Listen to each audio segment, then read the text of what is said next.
तो ज़्यादा देरी ना करते हुए स्टार्ट करते हैं डैशिंग न्यूज़ का एपिसोड नंबर 25। तो एपिसोड 25 की स्टार्टिंग में हम देखते हैं प्रिंस किन को। प्रिंस किन जो होता है वो अपने सैनिकों से लड़ाई मतलब बहुत ज़्यादा गुस्सा कर रहे होते हैं, कह रहे होते हैं कि बताओ कि वहाँ पे प्रिंस जिंग्यू की शादी है, गाड़ी तैयार है। वो लोग कहते हैं कि हाँ जी गाड़ी तैयार है। वो कहते हैं कि बिल्कुल नहीं, गाड़ी हटा दो और उनसे बोल दो कि हमारे सर में दर्द है, हम इन शादी वादी में नहीं जाने वाले। वो लोग खुशी मना रहे हैं और वो लोग क्या मेरे सीने पर सांप लुटवाना चाहते हैं, मैं नहीं जाऊँगा वहाँ पे। जिसके बाद से हम देखते हैं कि उसकी जो बॉडीगार्ड होती है वो आती है कि कहती है कि बिल्कुल नहीं महाराज आपको वहाँ जाना चाहिए। वो कहते हैं कि तुम क्या कह रही हो, प्रिंस जिंग्यू के खुशी में मैं शामिल हूँ, बिल्कुल ऐसा हो ही नहीं सकता। तो उनकी जो बॉडीगार्ड होती है वो कहती है कि आपको ऐसा करना चाहिए क्योंकि आपको पता है मैंने सुना है कुछ गुप्त जो उन लोगों को मैंने वहाँ पे रखा था वो लोगों ने खबर भिजवाई है और हमें पता चला है कि कुछ लोग हैं जो कि दुल्हन को चुराने के लिए आने वाले हैं। वो कहता है क्या दुल्हन की चोरी, कौन आने वाला है दुल्हन की चोरी करने के लिए, ये सच है क्या? तो वो कहती है कि हाँ, और मैंने देखा है कि बहुत सारे ऐसे लोग हैं जो कि छाया संप्रदाय के लोग हैं, वो लोग भी आके उन लोगों की रक्षा कर रहे हैं, लेकिन वो लोग भी करने में नाकाम है। आप जाएंगे उन लोगों की हंसी मजाक थोड़ा सा तो उड़ा ही सकते हैं। तो वो कहता है कि वैसे ये बताओ कि ये चोरी करने वाला है कौन? तो वो बताती है ये डेंगी, जिसे ये यून के नाम से भी जाना जाता है। तो वो कहता है कि क्या ये यून तुमने सही में पता लगा है ना कि ये यून वहाँ पे दुल्हन चोरी करने के लिए आया है, ना कि मुझे मारने के लिए? वो कहती है कि हाँ हाँ मैंने पूरी अच्छी तरीके से जांच की है और मुझे पता चला है कि ये यून आया है वहाँ पे दुल्हन चोरी करने के लिए। और साथ ही वो अकेला नहीं है बल्कि उसके साथ और भी लोग हैं। एक तो छाया संप्रदाय का लुओ किंग्यान है और मुझे ऐसा लगता है कि एक आदमी है जिसके चेहरे पर नकाब बंधा हुआ है और वो दोनों हाथों से तलवार लगा रहा है और तलवार चला रहा है, जो कि मिस्टर ली का मतलब मिस्टर ली का सबसे छोटा शिष्य बाली डोंगजुंग है। तो वो कहते हैं कि क्या बाली डोंगजुंग भी वहाँ पे है? इसका मतलब है कि उसके परिवार की खबर भी तो लेनी होगी। तो एक काम करो, गाड़ी तैयार करो, चलते हैं हम लोग। लेकिन जैसे वो जाने वाला होता है तो उसकी जो गार्ड होती है वो कहती है कि पर्सनल बॉडी गार्ड होती है, वो कहती है कि देखिए आपको थोड़ा सा और सोच लेना चाहिए। हम एक काम करते हैं ना, हम पहले देखते हैं, देख के मजे लेते हैं, फिर कुछ करेंगे। तो अभी आपको कुछ करने की आवश्यकता नहीं। कहता है ठीक है फिर ऐसा ही। आगे हम छाया संप्रदाय के नेता यू बू को देखते हैं जो कि अपने शिष्य लुओ किंग्यान से कहते हैं कि लुओ किंग्यान तुमने मुझे बहुत डिसअपॉइंट किया है और तुम क्या अपने गुरु के खिलाफ ये तलवार इस्तेमाल करने वाले हो? तो वो कहता है कि गुरुजी माफ कीजिएगा, मैं कभी नहीं चाहता था, मैं ये दिन सोचकर बहुत ही ज़्यादा डरता था कि कभी मुझे आपके खिलाफ ये तलवार इस्तेमाल करना पड़ा, लेकिन आपने इसके लिए मुझे मजबूर कर दिया है और मैं बहुत ही ज़्यादा डिसअपॉइंटेड हूँ आपसे कि आप अपने बेटी के साथ ऐसा कर रहे हैं। वो कहता है कि इसका मतलब तुम्हें कोई पछतावा नहीं है, तुम ऐसा करने से बिल्कुल भी पछता नहीं रहे हो? वो कहता है कि हाँ गुरुजी मुझे बिल्कुल पछतावा नहीं है, मैं बिल्कुल रुकने वाला नहीं हूँ, गुरुजी मुझे माफ़ कर दीजिएगा। इतना कर लुओ किंग्यान जो होता है वो छाया संप्रदाय के नेता के ऊपर हमला कर देता है। छाया संप्रदाय के नेता भी अपना एक जोरदार हमला करते हैं और सीन यहाँ से कट होता है। आगे की सीन में हम देखते हैं बाली डोंगजुंग और सिकोंग चांगफेंग को। सिकोंग चांगफेंग जो होता है वो कहता है कि तुम्हें पता है मुझे लगता है कि मैंने इन लोगों को अंडर एस्टिमेट कर दिया, ये लोग तो काफ़ी ज़्यादा शक्तिशाली हैं। बाली डोंगजुंग कहता है तुम चिंता मत करो, मैंने जो मतलब सीखा है ना उसके हिसाब से तो ये लोग कुछ भी नहीं, ये लोग क्या मेरे सीनियर भी आ जाए ना तो वो भी मुझसे नहीं जीतेंगे। तो यहाँ पे हम देखते हैं कि उसके पिताजी यानी बाली डोंगजुंग के पिताजी और साथ में लेमेंसा आता है। लेमेंसा कहता है अच्छा तो तुम किस सीनियर की बात कर रहे थे, क्या तुम मुझसे लड़ने वाले हो? वो कहता है मैं किसी को नहीं छोड़ूंगा। तो उसके पिताजी कहते हैं ईगल आइज वालों से कि आप लोग जा सकते हैं, इन लोगों को तो हम सबक सिखा देंगे। ईगल आइज वाले कहते हैं तुम हो कौन? तो यहाँ पे उसके पिताजी कहते हैं कि अच्छा तुम लोग नहीं मानोगे तो लो लेट जाओ, और उन पे एक बार करते हैं और वो दोनों वहीं पे लेट जाते हैं, मतलब सो जाते हैं, बेहोश हो जाते हैं। जिसके बाद से बाली डोंगजुंग के पिताजी बाली से कहते हैं कि बाली तुम्हें पता है तुम क्या कर रहे हो? वो कहता है कि हाँ मुझे पता है, मैं अपने भाई जैसे दोस्त ये यून की मदद कर रहा हूँ क्योंकि ये यून जो है बैंगजून के साथ एंगेज था और बचपन में उन दोनों की शादी हो गई थी और साथ में वो दोनों एक दूसरे से प्यार भी करते हैं। तो इसमें गलत क्या है? तो प्यार करने वालों को दूर नहीं करना चाहिए। और हाँ पिताजी अगर आप लड़ना चाहते हैं तो ठीक है, मैं भी आपसे लड़ने के लिए तैयार हूँ। उसके बाद से कहते हैं लेमेंसा से कि लेमेंसा क्या तो आप भी लड़ना चाहते हो? लेमेंसा कहते हैं अरे नहीं नहीं मैं यहाँ पे आगे नहीं आने वाला हूँ। और उसके पिताजी से कहते हैं कि अंकल आप चाहो तो बाली डोंगजुंग से बात कर लो, आपके घर का मामला है तो आप लोग आपस में निपटा लीजिए। और लेमेंसा जो होता है वहाँ से साइड हो जाते हैं। आगे ये डेंगी की बारी आती है। ये डेंगी जो होता है वो आगे की ओर चला जाता है, मतलब नेक्स्ट लेवल में। वहाँ पे जब वो पहुँचता है तो हम देखते हैं कि रुओफेंग जो होता है वो छत पे होता है, कहता है कि ये डेंगी तुम आ गए तो चलो मिलकर बैठकर साथ में शराब पीते हैं, मैं तुम्हारा इंतजार कर रहा था। ये डेंगी कहता है माफ कीजिएगा मैं थोड़ा जल्दी में हूँ तो मैं अभी आपके पास नहीं आ सकता। तो यहाँ पे रुओफेंग जो होता है वो कहता है हाँ मैं भी बहुत जल्दी में हूँ क्योंकि तुम्हें पता नहीं है मुझे भी अभी बैंक्वेट हॉल में शादी में जाना है, वहाँ पे माहौल बहुत ही ज़्यादा गर्मा गर्मी है तो अभी आओ मेरे साथ इंजॉय। ये डेंगी रिफ्यूज कर देता है तो वो कहता है रुओफेंग की नहीं, अब मुझे लगता है कि इसके बाद शायद टाइम नहीं आएगा। तभी हम देखते हैं बैंगजान को। बैंगजान जो होती है दुल्हन बने सजी बैठी होती है और अपने हाथ में एक चाकू ली रहती है और सोचती है कि जब बैंक्वेट हॉल में दुल्हन की मौत हो जाएगी तब प्रिंस जिंग्यू को समझ में आएगा, मतलब उसकी इज्जत उछलेगी तब उन लोगों को समझ में आएगा।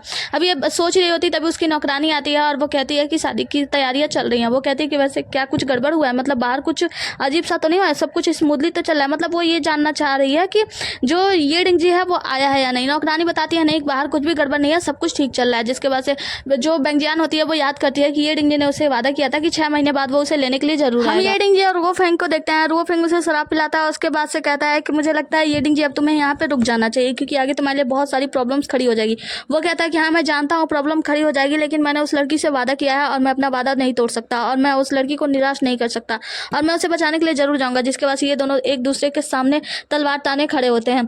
रू फेंग उसे समझाता है कि देखो ये डिंगी, तुम्हें अब ये सब यहीं पे छोड़ देना चाहिए, तुम्हें नहीं करना चाहिए, क्योंकि तुम्हें पता है कि एम्पायर और शैडो सैक यानी कि छाया संप्रदाय के बीच में ये विवाह संबंध हुआ है, तो तुम्हें उनका मतलब विरोध नहीं करना चाहिए। वो कहता है कि नहीं, मैं बिल्कुल नहीं मानूंगा, अगर तुम तैयार हो तो चलो लड़ाई स्टार्ट करते हैं। जिसके बाद से रू फेंग जो होता है वो कहता है कि अच्छा तो फिर ठीक है, और दोनों एक दूसरे के ऊपर हमला करते हैं। रू फेंग जो होता है उसकी आंखों में देखकर समझ जाता है, कहता है कि ये डिंगी, तुमने भी अपनी टीचर वाली गलती कर दी।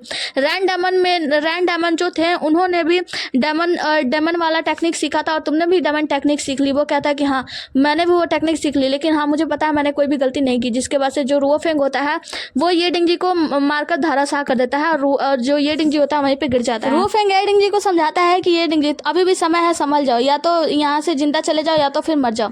आगे हम देखते हैं बैली डोंगुंग गिरा पड़ा रहता है चैंग फेंग के साथ और उसके पिताजी उसको समझाते हैं कि देखो तुम्हारे पास दुनिया में सब कुछ है, तुम आखिर ये सब क्यों कर रहे हो। वो कहता है कि दोस्ती के लिए। सीन यहाँ से कट होता है। आगे हम देखते हैं कि जो लुओ किंग होता है ना, छाया संप्रदाय के नेता, उसे तगड़ा मतलब वो मार रहे होते हैं और कह रहे होते हैं कि अभी भी समय है, तुम अपना जिद जो है वो छोड़ दो। रू फेंग ये डिंगी को समझाते हुए कहता है कि तुम्हारे टीचर ने भी यही गलती की थी, उन्होंने भी डेमन सेक का मतलब डेमन लोग का जो तलवारबाजी है वो सीखी थी। वो कभी भी टीचर ली को हरा नहीं पाए थे। जब वो एक बार उनसे लड़ाई करते थे तो वो दोबारा चांस का उपयोग करते थे, मतलब दोबारा इंतजार करते थे कब दोबारा समय आएगा और उनसे लड़ेंगे। तो यहाँ पे जो ये डिंगी होता है वो कहते हैं कि हाँ मुझे पता है कि मेरे टीचर इस बात का इंतजार करते थे कि दोबारा चांस कब मिलेगा जब वो टीचर ली से लड़ाई करेंगे और वो फिर हार जाते थे, लेकिन मैं वो गलती नहीं करने वाला हूँ। ये मेरा आखिरी चांस है, इस बार या तो मैं तुम्हें हरा दूंगा या तो फिर मैं मर के जाऊंगा। जिसके बाद से वो खड़ा हो जाता है, कहता है कि मैं तुमसे लड़ने के लिए तैयार हूँ और याद करता है अपने टीचर की बातों को कि उसके टीचर ने क्या क्या समझाया था। वो सारी बातें याद करने के बाद वो खड़ा हो जाता है और अपनी शक्तियों को दिखाता है, मतलब बहुत भयानक उसके पीछे एक सैनिक जैसा वो इंसान आ जाता है। जिसके बाद से हम बैली डोंगुंग को देखते हैं। बैली डोंगुंग के पिताजी जो होते हैं उसे कह रहे होते हैं कि अगर वो लड़की बेंगजियन, उससे तुम प्यार करते ना, वो लड़की वो होती जिसे तुम प्यार करते हो, पूरी दुनिया मेरे सामने क्यों ना खड़ी हो जाती, मैं तुम्हारा साथ देता और मैं उस लड़की को तुम्हारे लिए लेकर आता। लेकिन तुम एक अनजान व्यक्ति के लिए, उस व्यक्ति के लिए, तुम उस लड़की को चुराने के लिए जिससे कि हमारा कोई लेना देना नहीं है, मैं इसमें तुम्हारा साथ नहीं दे सकता। बैली डोंगुंग कहता है कि अगर आप साथ नहीं दे सकते तो प्लीज मेरे रास्ते का रोड़ा भी मत बनिए और आप यहाँ से चले जाइए। मैं ये यून का साथ दूंगा, क्योंकि आपको पता नहीं है वो कोई और नहीं, अनजाना व्यक्ति नहीं है, बल्कि वो ये यून है, मेरा दोस्त है, मेरा भाई है, और मैं उसका साथ देने से बिल्कुल भी पीछे नहीं हटूंगा। सीन यहाँ से कट होता है। आगे की सीन में हम छाया संप्रदाय के नेता को देखते हैं जो कि अपने शिष्य किंगयान से कहता है कि मैंने तुमसे कहा था कि तुम्हें छाया संप्रदाय की रक्षा करनी है, लेकिन तुमने तो छाया संप्रदाय के सीने में ही तलवार घोंप दिया, तो इसीलिए मैं तुम्हें छोड़ नहीं सकता। तो किंगयान जो कहता है कि माफ कीजिएगा, मैंने छाया संप्रदाय की रक्षा करने के लिए अपने जान देने का वचन दिया था, मैं छाया संप्रदाय की रक्षा के लिए अपनी जान दे भी सकता हूँ, लेकिन यहाँ पे मैं बेंगजुन को मरते हुए नहीं देख सकता। मैं नहीं देख सकता कि बेंगजुन की कुर्बानी दी जाए, क्योंकि बेंगजुन कोई चीज नहीं है, वो एक इंसान, एक महिला है जिसकी कुर्बानी नहीं दी जा सकती। लुओ किंगयान जो होता है वो छाया संप्रदाय के नेता के ऊपर हमला करता है और सीन कट होता है। आगे की सीन में हम देखते हैं ये डिंगी जो होता है वो रू फेंग से कहता है कि मैं हार नहीं मानने वाला हूँ। रू फेंग उसे समझाता है कि तुम्हें पता है ना कि तुमने अभी अभी जिस टेक्निक का इस्तेमाल किया उसके बाद से ये टेक्निक का इस्तेमाल कर रहे हो, इसके वजह से तुम्हारी जान भी जा सकती है। वो कहता है कि फिर ठीक है, मैं मरने के लिए तैयार हूँ। तो रू फेंग कहता है कि ठीक है, फिर मुझे दोस्त मत देना, और दोनों लड़ने लगते हैं। यहाँ पे हम देखते हैं कि शादी का समय आ चुका होता है और दुल्हन को बुलाने के लिए बाहर कोई गेट पे आया होता है। उसकी नौकरानी कहती है कि राजकुमारी आपको चलना चाहिए। वो कहती है कि बस थोड़ा सा और इंतजार करो, मुझे थोड़े समय का इंतजार है।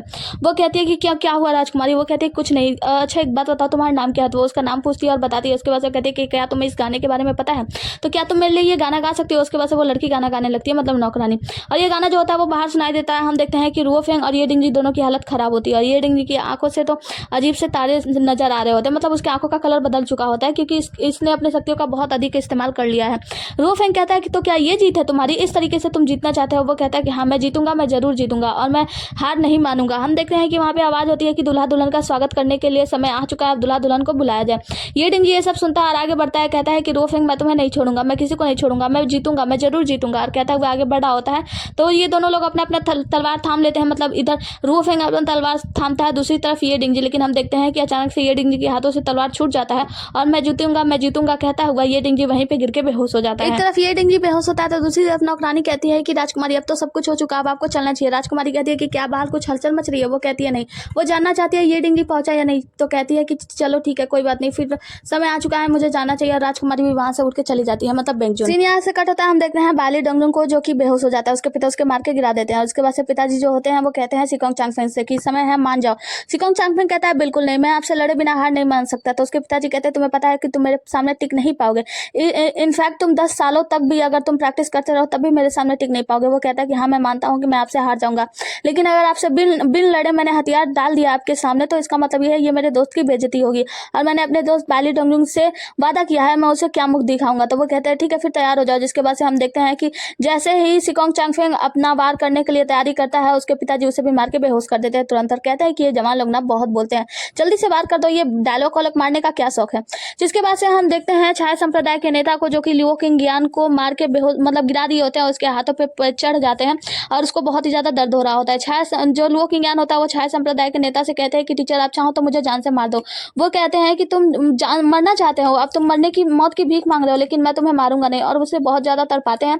जिसके बाद से कहते हैं कि मैं चाहता था कि शायद छाया संप्रदाय में तुम अपना नाम रोशन करो, क्योंकि तुम एक बहुत अच्छे मार्शल आर्टिस्ट हो, लेकिन तुमने क्या किया, सब कुछ खराब कर दिया। वो कहता है मैं कुछ नहीं चाहता, आप मेरी जान ले लो। उसके टीचर कहते हैं बिल्कुल नहीं, और अपने शिष्यों से कहते हैं कि इसे पकड़ के ले जाओ और ले जाकर कैद खाने में डाल दो, और मेरी इजाजत के बगैर इसे बाहर ना आने देना। किंगयान जाते हुए चिल्ला रहा होता है कि टीचर टीचर आप ये सही नहीं कर रहे हैं। उसके टीचर जो होते हैं वो अपने हाथों को देखते हैं, अपने हाथों पर लगे हुए चोट को देखने के बाद कहते हैं कि किंगयान वाकई में बहुत अच्छा मार्शल आर्टिस्ट है। जिसके बाद से हम रुओ फेंग को देखते हैं, उसकी भी हालत खराब होती है, और यहाँ पे ये डिंगी जो होता है बेहोश होता है। वो अपने बॉडीगार्ड को बुलाता है, इसका बॉडीगार्ड जो है वो ये एक शियांगिंग है, तो वो उससे कहता है ये से कि ये एक काम करो, इसे ले जाकर कहीं मतलब इसे यहाँ से ले जाओ, और हाँ किसी को पता नहीं चलना चाहिए कि यहाँ पे ये डिंगी पहुंचा भी था, क्योंकि शादी में किसी प्रकार का मैं खलल नहीं चाहता। जिसके बाद से उसका बॉडीगार्ड पूछता है कि महाराज रुओ फेंग मुझे लगता है कि आप बहुत ही ज्यादा घायल है, तो क्या आप अभी भी शादी में जाएंगे। वो कहता है कि शादी स्मूथली तरीके से पूरी हो जाए इसके लिए मुझे शादी में तो जाना ही होगा, क्योंकि वहाँ भी बहुत सारी कठिनाइयां हैं जो होने वाली है, इसलिए मुझे शादी में जाना ही चाहिए। आगे हम देखते हैं कि बैंकेट हॉल में जो दुल्हन होती है उसे लेकर आया जा रहा होता है, और दुल्हन आ रही होती है, और यहाँ पे हम देखते हैं कि प्रिंस जिंक्यू होते हैं, प्रिंस रुओ फेंग होते हैं, सभी मेहमान आ गए होते हैं। यहाँ पे जो हमारी दुल्हन होती है ना बैंगजून, वो अंदर आ रही होती है, और प्रिंस जिंगू उसे देखकर खुश हो रहे होते हैं। उसके भाई को थोड़ी सी तबियत खराब होती है, तो जिंगू कहता है आप ठीक तो है ना। वो कहता है कि हाँ मैं ठीक हूँ, तुम जाओ दुल्हन को रिसीव करो। जिसके बाद से हम दुल्हन को देखते हैं, दुल्हन अंदर एंट्री करती है, और हम देखते हैं कि बेंगजून के हाथों में चाकू होता है, और बेंगजून अपने हाथों से उस चाकू को म्यान से निकाल रही होती है, तो ये सब रुओ फेंग देख लेता है, और वो समझ जाता है कि बेंगजून क्या करने वाली है। हम बेंगजून को देखते हैं, वो चाकू निकाल कर अपने आप को मारने ही वाली होती है, तो रुओ फेंग उसके करीब आता है। तभी एक आवाज सुनाई देती है, जो कोई जोर जोर से चीख रहा होता है, रुक जाओ बहुत जोर से चीख रहा होता है। तो यहाँ पे बेंगजून ये आवाज सुनती है और समझ जाती है ये डिंगजी है। हम देखते हैं ये डिंगजी की हालत बहुत ज्यादा खराब होती है, उसे टांग के ले जाया जा रहा होता है। ये डिंगजी जो होता है वो बहुत जोर से चिल्ला रहा होता है, और मन में सोच रहा होता है कि बस एक कदम दूर था बेंगजून मैं तुमसे, और मैं तुम्हारे करीब नहीं पहुंच पाया। आगे की सीन में हम बाली डोंगजून को देखते हैं, इसको होश आता है। जब इसे होश आता है तो ये अपने पिता के साथ होता है, पिता के साथ उनकी गाड़ी में। पिताजी कहते हैं कि डोंगजून मतलब अब चलना चाहिए। तो बाली डोंगजून जो होता है वो कहता है कि पिताजी ये जो उनकी आवाज है। तो वो कहता है कि हाँ मैं जानता हूँ, और मुझसे रुओ फेंग ने वादा किया है कि ये जो उनको कुछ नहीं होगा, वो वहां से उसे सेफली निकाल देगा। और जिसके बाद से वो कहते हैं कि बेटा अब घर जाने का समय आ चुका है। रुओ फेंग का बॉडीगार्ड जो होता है ये डिंगी को टांग कर वहां से ले जा रहा होता है, और यहाँ पे बेंगजून जो होती है उसके सर से दुपट्टा गिर जाता है, और वो ये डिंगी के बारे में याद करने लगती है। ये डिंगी ने कैसे उससे वादा किया था कि मैं तुम्हें यहाँ ले जाऊंगा, वहां ले जाऊंगा, यहाँ की चाय पिलाऊंगा, वहां का खाना खिलाऊंगा, ये यहाँ का मीट खिलाऊंगा, सब कुछ मतलब उसके साथ बिताए हुए हर एक अच्छे पल को याद कर रही होती है। और ये डिंगी बहुत जोर जोर से चीख रहा होता है, इतने जोर से चीख रहा होता है कि उसके गले की नसें दिखाई देने लगती है। हम देखते हैं बॉडीगार्ड कहता है बहुत चीख रहे हो, अब तुम शांत हो जाओ, और उसे एक डंडा मारता है, जिसके बाद से ये डिंगी जो होता है बेहोश हो जाता है। यहाँ पे जो बेंगजून होती है वो कुछ सोच रही होती है, तो रुओ फेंग जो होता है उसे दुपट्टा देता हुए कहता है कि बेंगजून आपका दुपट्टा गिर गया, और वो कहती है कि वो वही है ना, मतलब ये डिंगी। रुओ फेंग कहता है कि हाँ वो वही है, और धीरे से कहता है कि मैं तुमसे वादा करता हूँ कि उसे कुछ नहीं होगा, सेफली यहाँ से भेज दिया जाएगा। जिसके बाद से बेंगजून के सर पर दुपट्टा डाल दिया जाता है, और बेंगजून कहती है कि चलिए रिचुअल का समय आ गया है, मतलब वो शादी करने के लिए तैयार हो गई। सीन यहाँ से कट होता है। आगे की सीन में हम देखते हैं कि जो ये डिंगी होता है वो बेहोश होता है, और जो रुओ फेंग का बॉडीगार्ड होता है वो कहता है कि अगर तुम ना आए होते तो मैं शादी में रहता, अच्छे से एंजॉय करता, शराब पीता और रोस्टेड चिकन वगैरह खाता, लेकिन चलो खैर कोई बात नहीं, तुम्हें भी तो यहाँ से सेफली ले जाना, मतलब ले ही जाना है, और वहां से जाने लगता है। आगे की सीन में हम बाली डोंगजुंग को देखते हैं। बाली डोंगजुंग के पिताजी उसे समझा रहे होते हैं कि देखो जो हो गया अब हो गया, अब सब कुछ भूल जाओ, हमें घर जाना चाहिए। आगे हम देखते हैं यूजी को। यूजी जो होता है वो किन के साथ होता है, और किन से कहता है कि हम लोग प्रिंस जिंग्यू के महल के पास में ही है, मुझे नहीं लगता है दुल्हन को चुराना इतना ज्यादा आसान है। तो प्रिंस जो किन होती है वो कहती है कि ठीक है एक लेटर लिखो वुक्शियांग के पास, और हाँ यहाँ का सिचुएशन जो भी है उसे ऑब्जर्व करो और मुझे खबर दो, और वहां से चली जाती है। आगे की सीन में हम देखते हैं बाली डोंगजुंग और ये यून, इन दोनों की गाड़ी जो होती है आसपास से गुजरती है, पर दोनों को एक दूसरे के बारे में पता नहीं है। मतलब ये दोनों की गाड़ी यहाँ से मतलब यांकी सिटी से निकल जाती है। आगे किसी में हम महाराज को देखते हैं। जो महाराज होते हैं इम्पेरर ना, वो अपने जो यूज होता है उनसे बात कर रहे होते हैं और कहते हैं कि तुम्हें क्या लगता है, देखो मेरा एक बेटा रुओ फेंग जिसने इतने अच्छे से शादी करा दी, एक बेटा रो जिन जो कि ऐसा कुल कर रहा है, और एक बेटा किन किन जो बहुत ज़्यादा समझदार वगैरह मतलब अपने सभी बेटों की तारीफ करते हैं और कहते हैं कि मुझे लगता है कि कोई राजा बनने के लायक नहीं है रुओ फेंग के अलावा, क्योंकि रुओ फेंग जो है वो मुझे लगता है कि राजा बन जाएगा, क्योंकि वो अपने सभी भाइयों को संभाल के और मिला जुला के रखने में विश्वास रखता है। इनका यूंज कहता है कि महाराज क्या आपको सच में ऐसा लगता है? वो कहता है कि हाँ बिल्कुल। तभी हम देखते हैं एक आदमी आता है और कहता है कि प्रिंस किन यहाँ पे आए हुए हैं। तो महाराज कहते हैं ठीक है, प्रिंस किन आए हैं तो उन्हें बोल दो अंदर अंदर बुलाओ। जिसके बाद से प्रिंस किन को अंदर बुलाया जाता है। वो आते हैं और अपने पिताजी को प्रणाम करते हैं। कहते हैं कि पिताजी मैं आपसे मिलने के लिए आ गया। वो कहते हैं कि लेकिन क्या तुम प्रिंस जिन्यू की शादी में नहीं गए? वो कहता है कि नहीं पिताजी, मैंने तैयारी तो कर ली थी, लेकिन फिर मैंने कुछ लोगों से खबर सुनी और मुझे पता चला कि वहाँ पे दुल्हन को चोरी करने के लिए कोई आने वाला है। तो वो कहते हैं कि ऐसा? तो वो कहता है कि हाँ, इसलिए मुझे लगा कि प्रिंस जिन्यू जो है वो बहुत ही ज़्यादा शर्मिंदा हो जाएंगे, तो इसलिए मैं उनकी शादी में नहीं गया और मैं आपके पास चला आया, मेरे पास समय था। तो वो कहते हैं कि अच्छा इतना समय था, खाली समय था कि तुम यहाँ पे चले आए और तुम अपने भाई की मदद करने नहीं जा सकते थे? तो वो कहता है कि पिताजी मैं वहाँ पे कैसे जा सकता था, और आपको पता है दुल्हन को चोरी करने के लिए कौन आ रहा था? ये यून। तो वो कहता है कि अच्छा ये यून।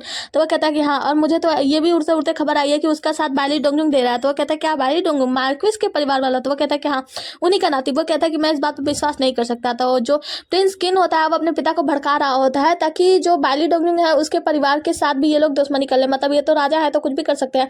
तो ये भड़का रहा होता है अपने पिता को। उसके पिता कहते हैं मैं ये सब बात मानने को तैयार नहीं हूँ, क्योंकि तुम्हें पता है जो बाली डोंगुंग के परिवार वाले हैं, मतलब उनके परिवार वाले जो तलवारबाज हैं, और साथ में ये जो उनके परिवार वाले ये सभी लोग मेरे साथ मिलकर ही तलवारबाजी किया करते थे और हम लोग साथ वाले दोस्त हैं, मतलब हम लोग साथ में समय बिताया करते थे। तो हमें पता है उनके परिवार वाले कुछ भी ऐसा गलत कदम नहीं उठाएंगे।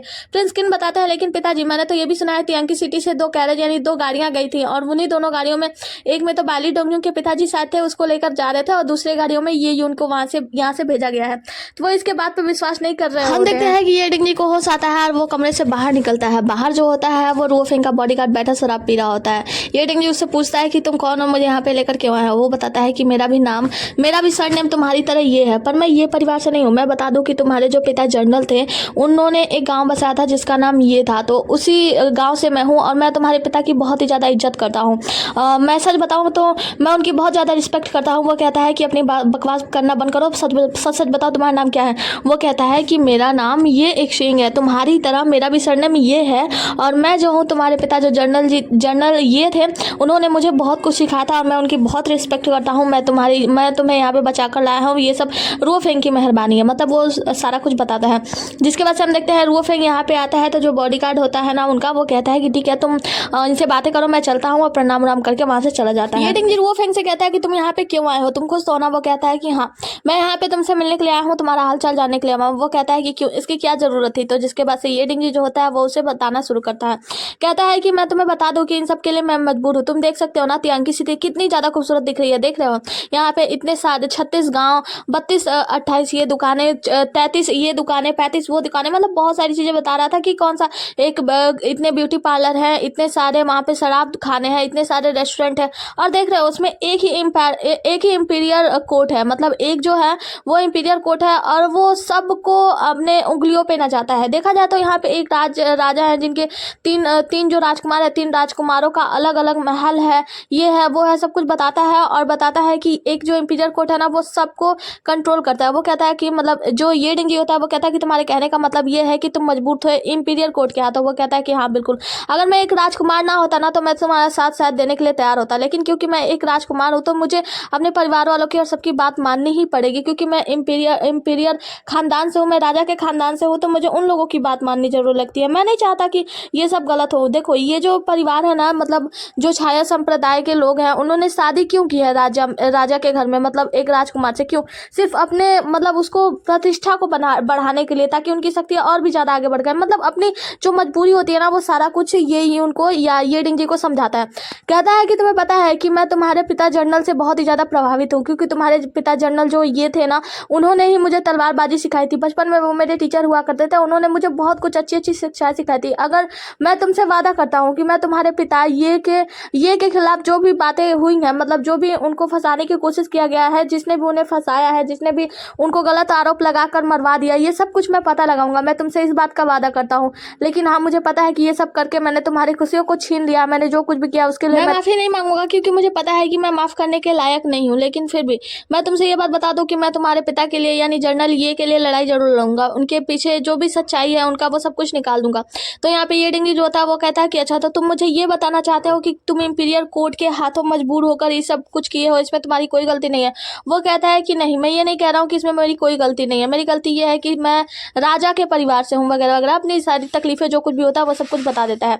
ये जो होता है वो कहता है कि मैं तुम्हारी बात को मानने के लिए तैयार नहीं हूँ। तो वो कहता है कि तुम्हें पता है, ये देखो वो जो है ना, वो बाली डोंगनुंग का खानदान का घर है, मतलब वो बायली शहर, और उसके बाद से बताता है कि वो तुम्हारा डायमंड सेक है जहाँ पे तुम अपने मास्टर के साथ रहा करते थे। तुम ये सभी चीजें देख सकते हो। मैं चाहता हूँ ना सब कुछ अलग से हो, मतलब सभी लोग आजाद हो, कोई भी अपनी बात कहने को मतलब आतुर हो, कोई भी अपना बात कह दे लेकिन कोई उसके ऊपर उंगली ना उठाए। मतलब वो अपनी सारी बातें, जो रुओ फेंग होता है वो अपनी सारी बातें समझाता है, उससे बोलता है, मतलब ये एक तरीके से वो ये डिंग जी को समझाता है और कहता है कि मैं चाहता हूँ कि तुम अच्छी जिंदगी जियो और तुम यहाँ से मूव ऑन करो और अपने लाइफ में आगे बढ़ने की कोशिश करो। ये सब उसे समझाने के बाद वहां से जाने लगता है। जब जाने लगता है तो ये जो कहता है कि रुको रुओ फेंग, मैं तुम्हें एक बात बता दूं कि तुमने बहुत बड़ी गलती कर दी है, इसके लिए मैं तुम्हें कभी भी माफ नहीं करूंगा। और वो कहता है कि मैं ऐसे परिवार से हूँ, मतलब ये परिवार से हूँ, जनरल के परिवार से, तो मैं अच्छी तरीके से तुम्हारी दुविधा को समझ सकता हूँ, क्योंकि मेरे पिता भी ऐसे थे जिन्होंने, वो चाहते तो वो लड़कर अपनी सच्चाई सबके सामने ला सकते थे, लेकिन उन्होंने मौत को चुना। लेकिन मैं ऐसा नहीं हूँ, मैं कुछ भी कर सकता हूँ। मतलब वो कुछ बोलता है जिसके वजह से रुओ फेंग जो होता है वहां से चला जाता है। हम देखते हैं कि ये डिंग की हालत खराब हो जाती है और इसी के साथ ये एपिसोड यहीं पे समाप्त होता है। मिलता है अगला एपिसोड में, तब तक के लिए बने रहिए हमारे साथ। टाटा बाय बाय और टेक केयर। और हाँ, 30 सेकंड और लगेंगे, एक काम करो, वीडियो को जल्दी से लाइक कर दो, नए हो तो चैनल को सब्सक्राइब कर दो, और हाँ, कमेंट करना तो बिल्कुल भूलना नहीं। 30 सेकंड से थोड़ा सा ज्यादा भी लग जाएगा, लेकिन हाँ, जब तक मैं बोलती हूँ तब तक तुम लोग लाइक नहीं करते हो। लाइक नहीं करोगे तो मैं नेक्स्ट पार्ट बनाऊंगी नहीं। लाइक करो जल्दी, like like like like like करो। बाय।